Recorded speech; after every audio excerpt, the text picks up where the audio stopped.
করিস না, উঠে দাঁড়া।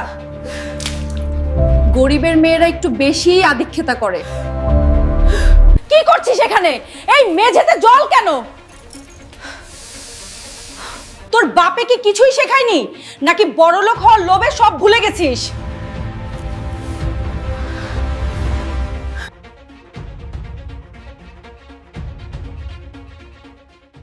শহরের কোলাহল থেকে একটু দূরে আভিজাত্যের প্রতীক হয়ে দাঁড়িয়ে আছে বিশাল এক অট্টালিকা, চৌধুরী ভিলা। বাইরে থেকে দেখলে মনে হয় যেন স্বর্গের কোনো এক টুকরো, কিন্তু সেই পাথরের দেয়ালের ভেতরে যে কতটা অন্ধকার লুকিয়ে আছে তা বাইরের মানুষের অজানা। এই প্রাসাদের মালিক 50 বছর বয়সী মির্জা আব্বাস চৌধুরী। নামডাক আর প্রতিপত্তিতে তার জুড়ি মেলা ভার, তবে তার সমস্ত অহংকার আর আভিজাত্য যেন এক জায়গায় এসে থমকে যায়। আর তিনি হলেন তার একমাত্র সন্তান, 27 বছরের যুবক রায়হান আব্বাস। রায়হান দেখতে যেমন সুপুরুষ, স্বভাবও তেমনই শান্ত। বাবার অগাধ সম্পত্তির উত্তরাধিকারী হলেও তার মনে কোনো দম্ভ ছিল না। আর ঠিক এই কারণেই সে ভালোবেসে ফেলেছিল এক অতি সাধারণ ঘরের মেয়েকে, সামিয়া, গ্রামের এক স্কুল শিক্ষক মালিক সাহেবের মেয়ে। সামিয়া যেন শরতের এক টুকরো শুভ্র মেঘ, ফর্সা উজ্জ্বল গায়ের রং, লম্বা চুল আর ডাগর ডাগর চোখ। তবে তার আসল সৌন্দর্য ছিল তার চরিত্রে। ধৈর্য আর সহনশীলতায় সামিয়া যেন এক জীবন্ত প্রতিমূর্তি। কিন্তু এই রূপবতী আর গুণবতী মেয়েটির জীবনেই নেমে এলো ঘোর অন্ধকার। বিয়ের দিনটি ছিল আড়ম্বরপূর্ণ। রায়হানের জেদের কাছে হার মেনে মির্জা আব্বাস ও তার স্ত্রী কণিকা আব্বাস এই বিয়েতে মত দিয়েছিলেন। কিন্তু কণিকা আব্বাসের মন যেন কিছুতেই শান্ত হচ্ছিল না। 45 বছর বয়সী এই মহিলার ধমনীতে বইছে আভিজাত্যের নীল রক্ত। তার কাছে মানুষের পরিচয় তার ব্যাংক ব্যালেন্স দিয়ে। বিয়ের আসরে যখন সামিয়া লাল বেনারসি পরে সামনে এলো, সবার চোখ ধাঁধিয়ে গেলেও কণিকার মুখ ছিল বিষে ভরা। তিনি বিড়বিড়িয়ে বললেন, রাস্তার ধুলোকে ড্রয়িং রুমে জায়গা দিলে তার দাম বাড়ে না, সে ময়লাই থাকে।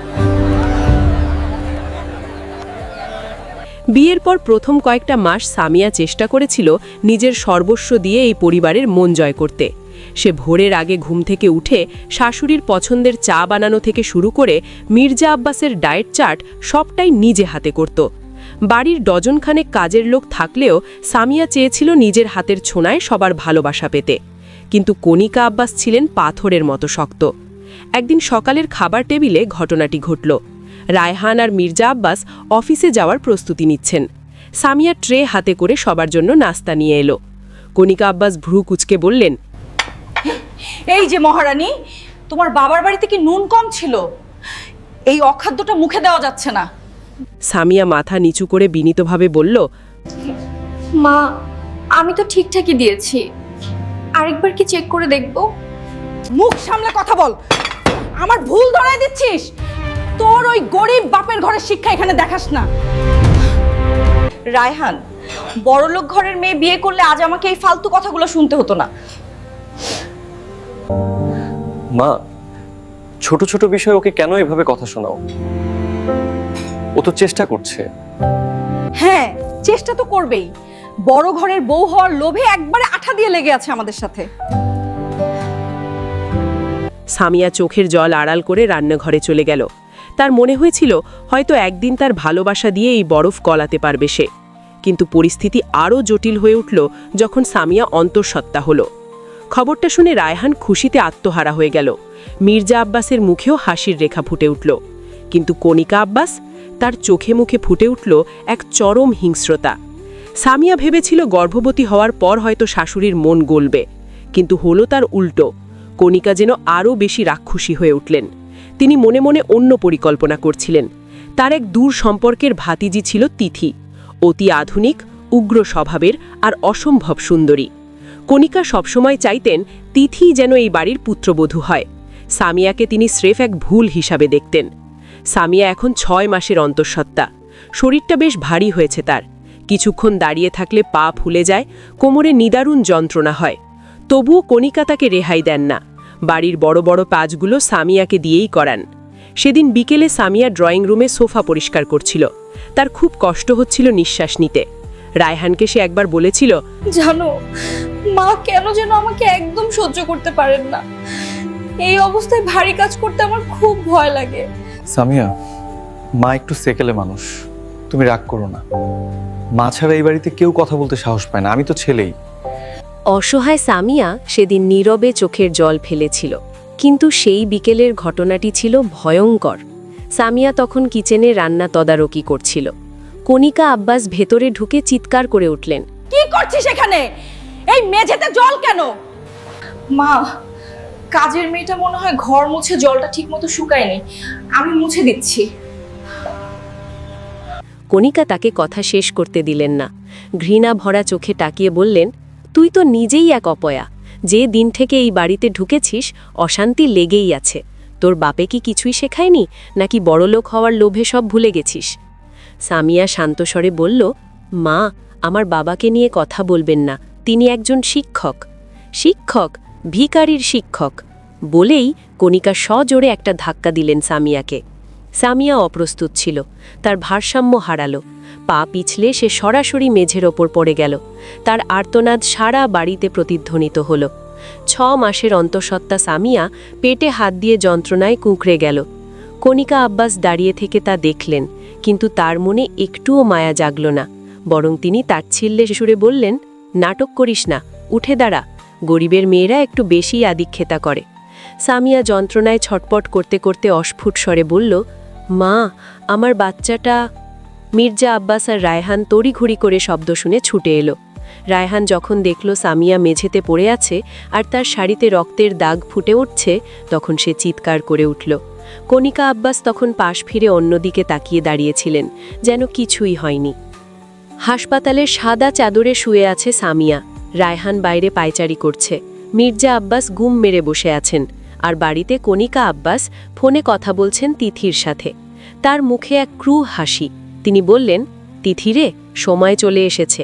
এই পথের কাঁটা সরাতে খুব বেশি দেরি নেই, তুই তৈরি তো? ওদিকে হাসপাতালের বেডে সামিয়ার জ্ঞান ফিরলে সে দেখল শাশুড়িমা রুমে নেই। কিন্তু তার মন তখনও বলছে, যে মানুষটাকে সে ভালোবেসে মা বলে ডেকেছে, তাকে কি সত্যিই সেবা দিয়ে জয় করা সম্ভব হবে, নাকি জীবনের সবচেয়ে বড় পরীক্ষাটা তার জন্য এখনও বাকি? হাসপাতালের সাদা দেয়ালগুলো যেন সামিয়ার জীবনের নিঃসঙ্গতাকে আরও বাড়িয়ে দিচ্ছিল। ডাক্তাররা জানিয়েছিলেন অল্পের জন্য সামিয়ার গর্ভের সন্তানটি বেঁচে গেছে, কিন্তু তার শরীরের ওপর দিয়ে যে ধকল গেছে তাতে তাকে পূর্ণ বিশ্রামে থাকতে হবে। রায়হান হাসপাতালে সামিয়ার পাশে বসে তার হাতটা শক্ত করে ধরেছিল। তার চোখে অপরাধ বোধ। নিজের মায়ের এমন রূপ সে আগে কখনো দেখেনি। বাসায় ফেরার পর সামিয়া আশা করেছিল কণিকা আব্বাস অন্তত একবার তার খোঁজ নেবেন, কিন্তু না, কণিকা যেন আগের চেয়েও বেশি পাথরের মতো হয়ে গেছেন। সামিয়াকে দেখলেই তিনি মুখ ফিরিয়ে নিতেন। সামিয়া তার 6 মাসের ভারী শরীর নিয়ে খুঁড়িয়ে খুঁড়িয়ে শাশুড়ির ঘরে যেত, তার পায়ে তেল মালিশ করে দিতে চাইত, কিন্তু কণিকা তাকে লাথি মেরে সরিয়ে দিতেন। ঘৃণায় থুতু ফেলে বলতেন, তোর কোনো নিচু জাতের ছোঁয়া আমার গায়ে লাগাবি না। সামিয়া শুধু নীরবে সহ্য করত। সে ভাবত, একদিন, শুধু একদিন হয়তো এই মানুষটার মনে দয়া জাগবে। কিন্তু ভাগ্যের চাকা ঘুরল এক ভিন্ন দিকে। এক রাতে হঠাৎ চৌধুরী ভিলায় চিৎকার শোনা গেল। কণিকা আব্বাস নিজের ঘরে জ্ঞান হারিয়ে পড়ে আছেন। ডাক্তার আসার পর জানা গেল তার উচ্চ রক্তচাপের কারণে একটি ছোটখাটো স্ট্রোক হয়েছে। তার শরীরের এক পাশ প্রায় অবশ হয়ে গেছে। পুরো বাড়িতে হাহাকার পড়ে গেল। মির্জা আব্বাস ঘাবড়ে গেলেন। রায়হান পাগলের মতো হয়ে গেল। কণিকা যখন সুস্থ হয়ে বাসায় ফিরলেন, তখন তাকে দেখাশোনার জন্য একজন সার্বক্ষণিক সেবিকার প্রয়োজন ছিল। কিন্তু আশ্চর্যের বিষয় হল, কণিকার সেই আদরের ভাতিজি তিথি, যাকে তিনি নিজের মেয়ের মতো ভাবতেন, সে ফোন করে বলল, ফুপি, আমার তো পরীক্ষা চলছে আর সামনে বান্ধবীর বিয়ে, আমি এখন আসতে পারবো না। তোমরা একজন নার্স রেখে দাও না কেন? কণিকা বিছানায় শুয়ে চোখের জল ফেললেন। তার আভিজাত্যের অহংকার যেন আজ ধুলোয় মিশে যাচ্ছে। ঠিক সেই সময় ঘরে ঢুকল সামিয়া। 7 মাসের অন্তঃসত্ত্বা সামিয়া, যার নিজেরই এখন সেবার প্রয়োজন, সে একটা গরম পানির পাত্র আর তোয়ালে নিয়ে এগিয়ে এলো। দিন যায়, রাত কাটে। সামিয়া নিজের শরীরের কষ্ট ভুলে গিয়ে দিন রাত শাশুড়ির সেবা করতে লাগল। সে নিজের হাতে কণিকার অবশ হাত পা মালিশ করত, তাকে খাইয়ে দিত, এমনকি তার নোংরা কাপড় পর্যন্ত পরিষ্কার করত। মির্জা আব্বাস দূর থেকে দাঁড়িয়ে অবাক হয়ে দেখতেন এই দৃশ্য। তিনি বুঝতে পারছিলেন আভিজাত্য রক্তে থাকে না, থাকে অন্তরে। এক বিকেলে কণিকা আব্বাসের জ্ঞান কিছুটা স্পষ্ট হলো। তিনি সামিয়ার দিকে তাকিয়ে রইলেন। সামিয়া তখন ক্লান্তিতে শাশুড়ির পায়ের কাছেই মাথা রেখে ঘুমিয়ে পড়েছে, কিন্তু কণিকার মনে জমে থাকা বিষ যেন তখনও শেষ হয়নি। তিনি সামিয়াকে কাছে ডাকলেন না, বরং রায়হান যখন ঘরে ঢুকল তিনি রায়হানের হাতটা শক্ত করে ধরলেন। তার কণ্ঠস্বর তখনও জড়িয়ে যাচ্ছে, কিন্তু জিদ কমেনি। তিনি রায়হানকে বললেন, রায়হান, আমার একটা শেষ ইচ্ছা তোকে পূরণ করতে হবে। এই সামিয়া, এই মেয়েটা আমাদের বাড়ির যোগ্য নয়। আমি সুস্থ হতে চাই, আর তার জন্য আমার তিথিকে পাশে চাই। তুই তিথিকে বিয়ে কর। রায়হান স্তব্ধ হয়ে দাঁড়িয়ে রইল। সে বিশ্বাস করতে পারছিল না তার মা এই অবস্থায় এমন একটা শর্ত দিতে পারেন। রায়হান চিৎকার করে উঠল, মা, তুমি কি পাগল হয়ে গেছো? সামিয়া তোমার জন্য যা করছে তারপরও তুমি তাকে সরিয়ে দিতে চাও? ওর পেটে আমার সন্তান। কণিকা জেদ ধরে বসে রইলেন। তিনি খাওয়া দাওয়া বন্ধ করে দিলেন। বাড়ির পরিবেশ বিষাক্ত হয়ে উঠল। সামিয়া দরজার আড়ালে দাঁড়িয়ে সব শুনছিল। তার বুক ফেটে যাচ্ছিল কান্নায়। সে বুঝতে পারল এই বাড়িতে শান্তি ফেরাতে হলে তাকেই কোনো বড় ত্যাগ করতে হবে। সেদিন রাতে সামিয়া রায়হানের ঘরে গেল। রায়হান তখন মাথায় হাত দিয়ে বসেছিল। সামিয়া ধীর পায়ে এগিয়ে গিয়ে বলল, রায়হান, তুমি রাজি হয়ে যাও। মার শরীর খারাপ, উনি যদি না খেয়ে মারা যান তবে আমি নিজেকে কখনো ক্ষমা করতে পারবো না।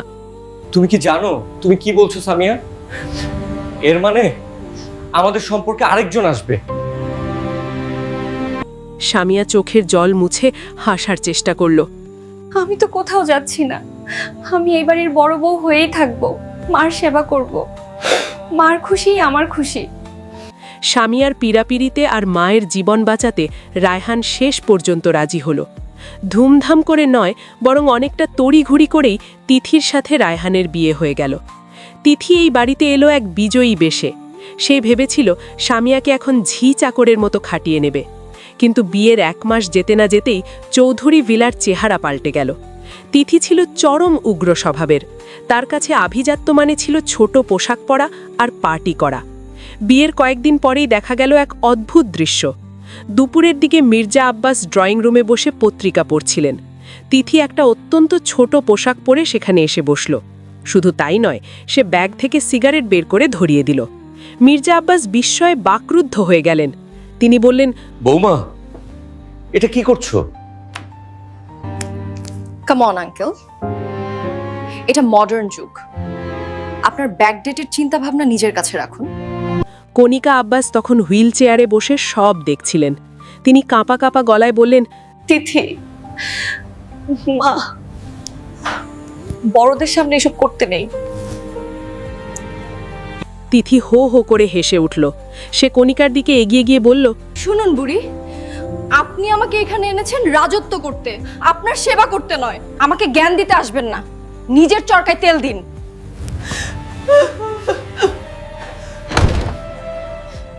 কণিকা আব্বাসের চোখ দিয়ে জল গড়িয়ে পড়ল। যে তিথিকে সোনার হরিণ ভেবেছিলেন সে আসলে একটা বিষধর সাপ। যে মানুষটাকে তিনি ঘৃণা করে দূরে ঠেলে দিয়েছিলেন সেই সামিয়া এখন এক কোণে দাঁড়িয়ে নীরবে সব সহ্য করছে। সামিয়ার প্রসবের সময় ঘনিয়ে এসেছে। তার পেটে প্রচণ্ড ব্যথা, কিন্তু তিথি বাড়িতে ডিজে বাজিয়ে পার্টি করছে। রায়হান অফিসে, মির্জা আব্বাস অসহায়। কণিকা আব্বাস নিজের ভুলটা হাড়ে হাড়ে টের পেতে শুরু করেছেন। তিনি দেখলেন তার পছন্দের সেই স্মার্ট মেয়েটি তার অসুস্থতার সুযোগ নিয়ে আলমারির চাবি চুরি করতে চাইছে। কণিকা এখন চিৎকার করতে চান, বলতে চান, সামিয়া, আমাকে মা বলে ডাকো, কিন্তু তার গলা দিয়ে স্বর বের হচ্ছে না। তিনি শুধু দেখতে পাচ্ছেন সামিয়া যন্ত্রণায় কাতরাচ্ছে আর তিথি তাকে লাথি মেরে বলছে, নাটক বন্ধ কর, আমার পার্টির মুড নষ্ট করিস না। রাত তখন গভীর। চৌধুরী ভিলার প্রতিটি ইঁট যেন আজ এক নীরব সাক্ষী হতে চলেছে এক পৈশাচিক অন্যায়ের। ড্রয়িং রুমে তিথির বন্ধুদের অট্টহাসি আর বিকট শব্দের মিউজিক বাজছে। আর ঠিক ওপরের তলায় অন্ধকার ঘরে যন্ত্রণায় কাতরাচ্ছে সামিয়া। তার প্রসব বেদনা শুরু হয়েছে। ঘাম আর চোখের জলে ভিজে একাকার হয়ে সে মেঝেতে পড়ে আছে। হুইল চেয়ারে বসে থাকা কণিকা আব্বাস আজ যেন জীবন্ত লাশ। তিনি দেখতে পাচ্ছেন তার চোখের সামনে কি ঘটছে, কিন্তু তার হাত পা অবশ। তিনি দেখলেন তিথি ঘরে ঢুকে আলমারি থেকে গয়না সরাচ্ছে। কণিকা গোঙানির মতো শব্দ করে কিছু বলার চেষ্টা করলেন। তিথি ঘুরে দাঁড়িয়ে এক পৈশাচিক হাসি দিল। সে কণিকার সামনে গিয়ে তার চিবুক চেপে ধরল। কি গো বুড়ি, খুব তো শখ ছিল আমাকে এই বাড়ির মালকিন বানানোর, এখন কথা বেরোচ্ছে না কেন? সামিয়া মরলে আমার পথের কাঁটা দূর হবে, আর তোমাকে তো কালে বৃদ্ধাশ্রমে পাঠিয়ে দেব। ঠিক সেই মুহূর্তে ঘরের দরজা সজোরে খুলে গেল। ভেতরে ঢুকলেন মির্জা আব্বাস আর রায়হান। অফিসের কাজ সেরে তারা দ্রুত ফিরে এসেছেন সামিয়ার শরীর খারাপ শুনে। কিন্তু ভেতরে ঢুকে যে দৃশ্য তারা দেখলেন তা কল্পনা করার ক্ষমতাও তাদের ছিল না। তিথির হাতে গয়নার বাক্স আর মেঝেতে যন্ত্রণায় নীল হয়ে যাওয়া সামিয়া। রায়হান চিৎকার করে উঠল, তিথি, এসব কি হচ্ছে এখানে? তিথি ঘাবড়ে গেলেও মুহূর্তেই নিজেকে সামলে নিল। সে মিথ্যে অভিনয় শুরু করল। আরে রায়হান, দেখো না সামিয়া কেমন নাটক করছে। আমি ওকে সাহায্য করতে যাচ্ছিলাম আর ও আমাকে ধাক্কা দিয়ে সরিয়ে দিয়েছে। কিন্তু এবার আর কেউ তিথির কথা বিশ্বাস করল না। মির্জা আব্বাস দেখলেন তার স্ত্রী কণিকার চোখ দিয়ে অঝরে জল পড়ছে। কণিকা তার অবশ হাত দিয়ে সামিয়ার দিকে ইশারা করছেন। তার চোখে আজ আর ঘৃণা নেই, আছে শুধু অসীম করুণা আর ক্ষমা প্রার্থনা। রায়হান আর মির্জা আব্বাস মিলে সামিয়াকে পাজাকোলা করে গাড়িতে তুললেন। হাসপাতালে নেওয়ার পথে সামিয়া শুধু একবার রায়হানের হাত চেপে ধরে ফিসফিস করে বলল, রায়হান, মাকে একা ফেলে রেখো না, উনি খুব ভয় পাচ্ছেন। নিজে যমদূতের দরজায় দাঁড়িয়েও সামিয়া তার সেই শাশুড়ির কথা ভাবছে যে তাকে সারা জীবন অপমান করেছে। রায়হানের দু চোখ বেয়ে জল গড়িয়ে পড়ল। হাসপাতালে নেওয়ার কিছুক্ষণ পরেই শোনা গেল এক নবজাতকের কান্নার শব্দ। সামিয়া একটি ফুটফুটে পুত্র সন্তানের জন্ম দিয়েছে, কিন্তু সামিয়ার অবস্থা আশঙ্কাজনক। ডাক্তাররা জানালেন প্রচুর রক্তক্ষরণ হয়েছে, রক্তের প্রয়োজন। ওদিকে বাড়িতে মির্জা আব্বাস তখন অন্য এক রূপ ধারণ করেছেন। তিনি তিথিকে উদ্দেশ্য করে গর্জে উঠলেন, বেরিয়ে যাও এই বাড়ি থেকে। তুমি স্মার্টনেসের নাম করে যে নোংরামি করেছো তার শাস্তি হবে। যাও, আমি এখনই পুলিশের কাছে তোমার চুরির প্রমাণ দিয়ে আসছি। তিথি তখনও উদ্ধত্ত দেখিয়ে বলল, আমিও দেখে নেব আপনারা আমাকে কিভাবে বের করেন। আমি এই বাড়ির আইনি বউ। মির্জা আব্বাস একটা খাম ছুড়ে দিলেন তিথির দিকে। এটা ডিভোর্স পেপার, রায়হানেতে আগেই সই করে দিয়েছে। তোমার মতো একটা উগ্র আর অমানুষকে এই বাড়ির ছায়াতেও রাখা পাপ। কয়েকদিন পর সামিয়া সুস্থ হয়ে বাড়ি ফিরল। তবে সে একা নয়, কোলে তার প্রাণের ধন। চৌধুরী ভিলার সেই গম্ভীর পরিবেশ যেন আজ উৎসবের আমেজে ভরে উঠেছে। কণিকা আব্বাস এখন অনেকটা সুস্থ। তিনি ড্রয়িং রুমের সোফায় বসে আছেন। সামিয়া ঘরে ঢুকতেই কণিকা হাত বাড়িয়ে দিলেন। তার চোখ আজ ছলছল করছে।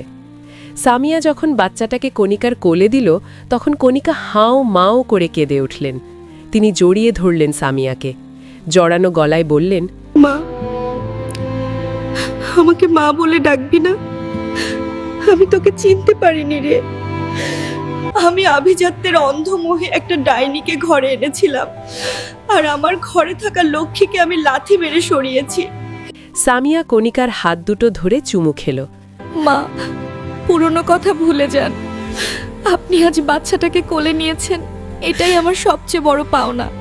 মির্জা আব্বাস চৌধুরী দরজায় দাঁড়িয়ে এই দৃশ্য দেখছিলেন। তার মনে আজ এক অদ্ভুত প্রশান্তি। তিনি রায়হানের কাঁধে হাত রেখে বললেন, রায়হান, আমি সারা জীবন ব্যবসা করে অনেক টাকা কামিয়েছি, কিন্তু একটা সঠিক মানুষের কদর বুঝতে আমার অনেক দেরি হয়ে গেল। সামিয়া আমাদের শিখিয়ে দিল, আভিজাত্য দামি পোশাকে বা শিক্ষায় থাকে না, আভিজাত্য থাকে মানুষের ব্যবহারে আর ত্যাগের মধ্যে। তিথিকে সেই দিনই বাড়ি থেকে বের করে দেওয়া হয়েছিল। শোনা গেছে সে তার উচ্ছৃঙ্খল জীবনের কারণে আজ নিঃস্ব। আর এদিকে চৌধুরী ভিলায় এখন শুধু হাসির আওয়াজ। কণিকা এখন হুইল চেয়ার ছাড়াই একটু একটু হাঁটতে পারেন। তিনি সারা দিন সামিয়ার বাচ্চার সাথে খেলেন, কোলে করে বসে থাকেন। সামিয়া এখন শুধু এই বাড়ির বউ নয়, সে এই বাড়ির প্রাণ। সামিয়া জানালা দিয়ে বাইরের আকাশের দিকে তাকালো। তার মনে হলো ধৈর্য ধরলে আর ভালোবাসা বিলিয়ে দিলে পাহাড়ের মতো শক্ত মানুষের মনও একদিন গলে যায়।